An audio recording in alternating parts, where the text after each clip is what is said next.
আসসালামু আলাইকুম রহমাতুল্লাহ। প্রিয় দর্শক, আজ পবিত্র জুমার দিন। দিনে বা রাতে যে কোনো সময় পারলে আসরের পর থেকে মাগরিবের আগে চুপি চুপি পবিত্র কোরআনের ছোট্ট এই দুআটি অন্তত 3 বার পড়ুন। বিনিময়ে আল্লাহ তাআলা আপনার জীবনের সকল গুনাহ ক্ষমা করে দিবেন। আল্লাহ তাআলা আপনার প্রতি সন্তুষ্ট হয়ে যাবেন। দর্শক, যদি আপনি এই আমল করেন, আপনার আমল নামাই অসংখ্য পরিমাণে নেকি যুক্ত হবে, মিজানের পাল্লা ভারী হয়ে যাবে। এবং যদি আপনি এই আমল করেন, আল্লাহ তাআলা আপনার দুশ্চিন্তা পেরেশানি দূর করে দেবেন, বিপদ মুসিবত দূর করে দিবেন। গায়েবী ভাবে আল্লাহ তাআলা বৃষ্টির ফোঁটার মতো রিজিক দান করবেন ইনশাআল্লাহ। দর্শক, আজকের এই ভিডিওতে জুমার দিনের গুরুত্ব, ফজিলত ও আমল সম্পর্কে আলোচনা করব। সুতরাং গুরুত্বপূর্ণ এই ভিডিওটি না টেনে সম্পূর্ণ দেখুন এবং উপকারী মনে হলে প্রিয়জনের কাছে বেশি পরিমাণে শেয়ার করুন। আর আপনি যদি আমাদের চ্যানেলের নতুন দর্শক হয়ে থাকেন, তাহলে চ্যানেলটি সাবস্ক্রাইব করে পাশের বেল আইকনটি অল নোটিফিকেশন করে রাখুন, যেন পরবর্তী ভিডিওগুলো সহজেই পেয়ে যান।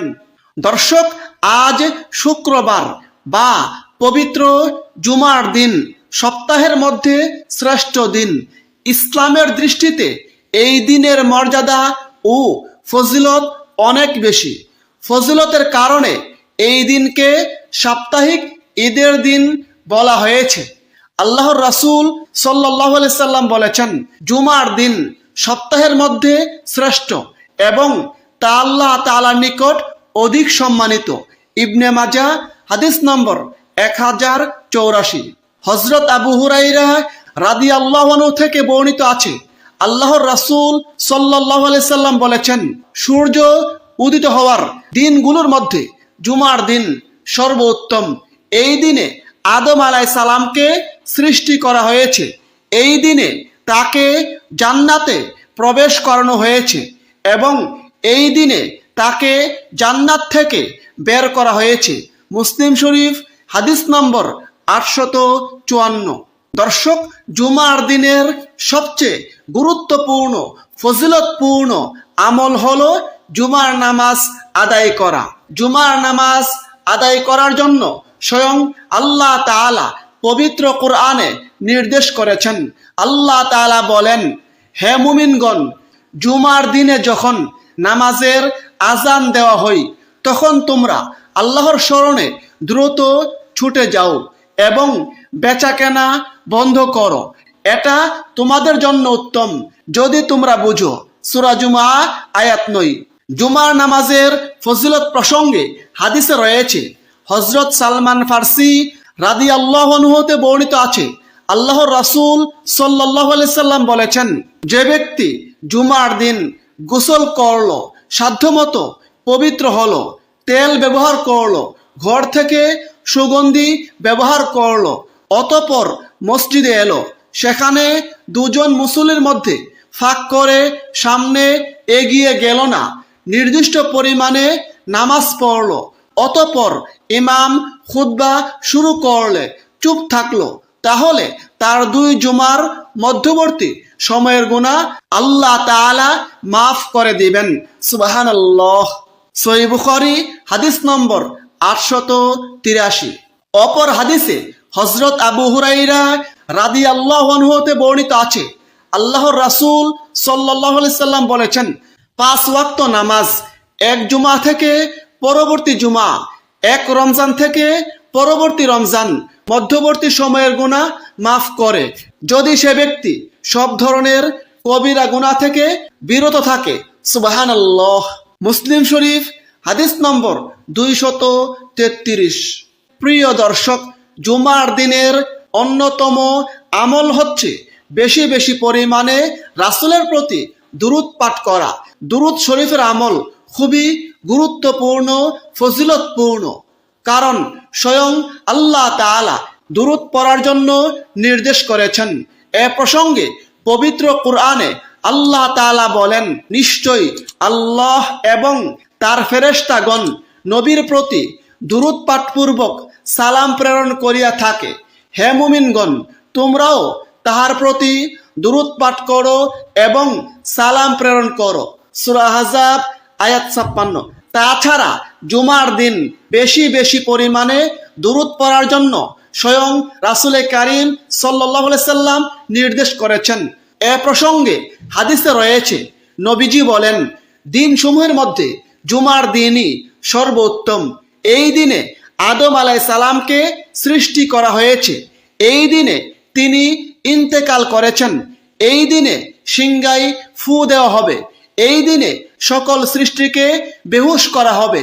অতএব তোমরা এই দিনে অর্থাৎ জুমার দিনে আমার প্রতি বেশি বেশি পরিমাণে দুরূদ পাঠ করো, কেননা তোমাদের দুরূদ আমার সামনে পেশ করা হয়ে থাকে। সুবহানাল্লাহ।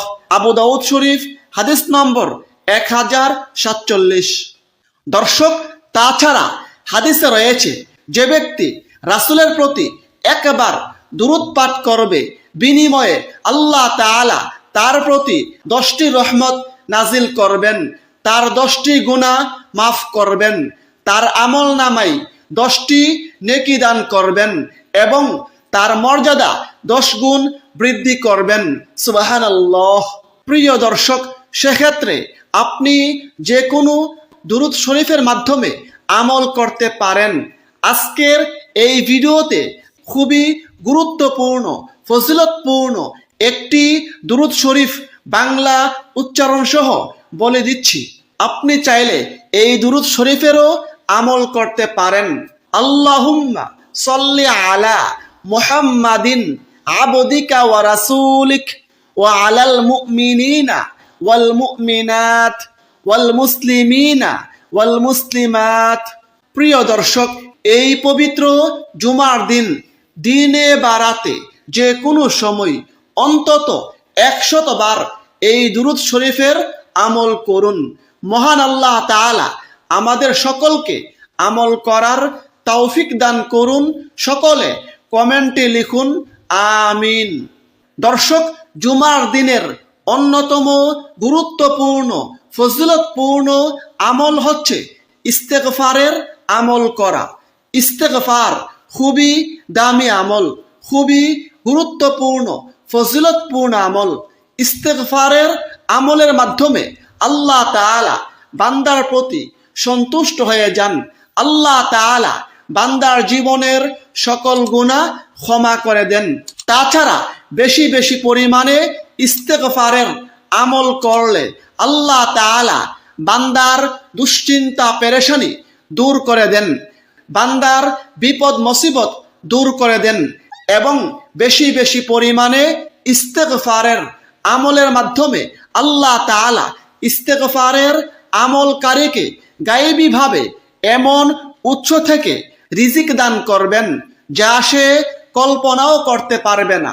সুবহানাল্লাহ। প্রিয় দর্শক, সেক্ষেত্রে আপনি ইস্তেগফারের যে কোনো দোয়ার মাধ্যমে আমল করতে পারেন। আজকের এই ভিডিওতে আমি আপনাদেরকে ইস্তেগফারের খুবই গুরুত্বপূর্ণ ফজিলতপূর্ণ 2টি দোয়া বাংলা উচ্চারণ সহ শিখিয়ে দিচ্ছি। আপনি চাইলে যে কোনো দোয়ার মাধ্যমে আমল করতে পারেন।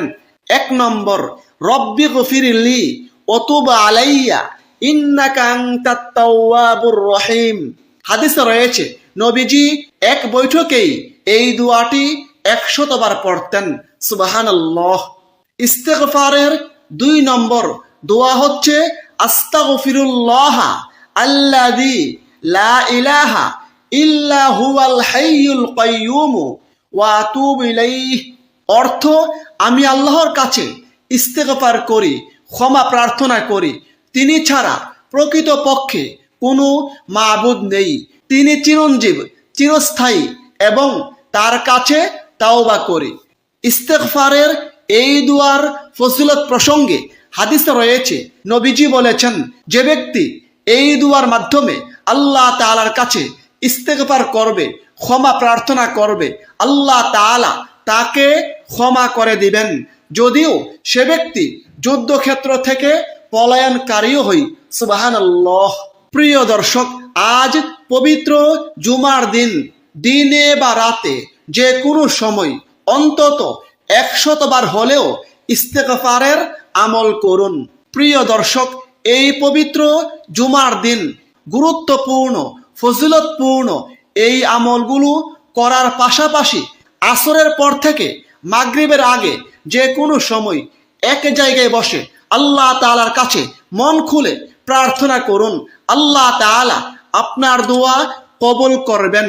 এ প্রসঙ্গে হাদিসে রয়েছে, নবীজি বলেছেন, জুমার দিনের 12 ঘন্টার মধ্যে একটি বিশেষ মুহূর্ত এমন আছে যে তখন কোনো মুসলমান আল্লাহ তাআলার নিকট যে দোয়া করে আল্লাহ তাআলা তার সেই দোয়াই কবুল করেন। সুবহানাল্লাহ। অধিকাংশ ইসলামিক স্কলারগণ বলেছেন সেই গুরুত্বপূর্ণ সময় হচ্ছে জুমার দিন আসরের পর থেকে মাগরিবের আগ পর্যন্ত।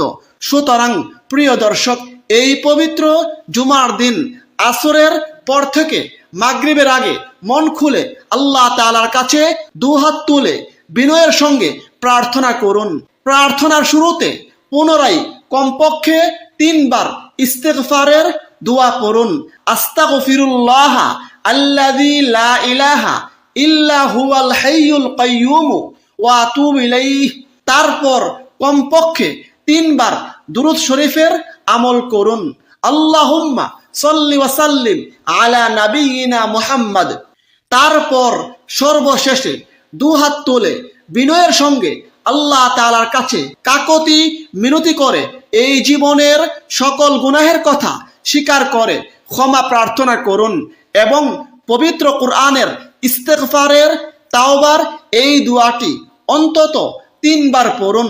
রব্বি ইন্নী যালামতু নাফসি ফাগফিরলি।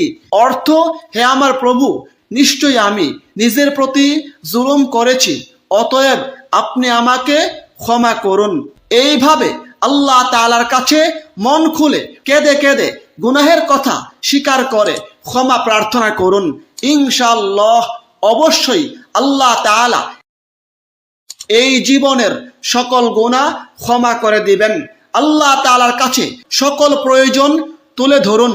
আল্লাহ তাআলা গায়েবীভাবে আপনার সকল প্রয়োজন পূরণ করে দিবেন। গায়েবীভাবে আল্লাহ তাআলা আপনাকে রিজিক দান করবেন। আপনার মনের সকল নেক আশা পূরণ হবে, সকল দোয়া কবুল হবে ইনশাআল্লাহ। মহান আল্লাহ তাআলা আমাদের সকলকে আমলগুলো করার তৌফিক দান করুন। আমিন। আসসালামু আলাইকুম ওয়া রাহমাতুল্লাহ।